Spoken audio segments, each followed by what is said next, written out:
Yerləşən planetin ən hündür zirvəsini Azərbaycan vətəndaşı kimi fəth edən ilk qadın alpinisti. Tarixi uğura imza atan alpinistimiz vətənə qayıdır. Zirvənin tam başına çatanda az qalmışdı. Hiss elədim ki, özümü nəsə biraz bir təhər hiss edirəm. Fikirləşdim ki, yəqin zirvə həyəcanıdır. Artıq çatmışam, zirvəni görürəm. Yəqin bu həyəcandır. Amma sonra gördüm, yox, mən nəsə özümü tamamilə yenə də başqa cür hiss edirəm. Həmin an Şerpama dedim ki, mənim bir oksigenimi yoxla gör, mənim oksigenim yerindədir ya yox.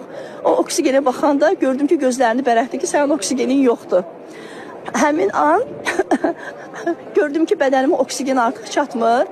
Şerpam həyəcanlandı, mən ona əlimlə işarə elədim ki, həyəcanlanmadan balonu dəyiş, yəni mən gözləyə bilirəm. Amma həmin müddətdə hiss elədim ki, mən özümdən getmək üzrəyəm, amma hardasa bir 10 dəqiqəli dözə bildim ki, o oksigen balonunu dəyişsin və ondan sonra mən zirvəni elədim.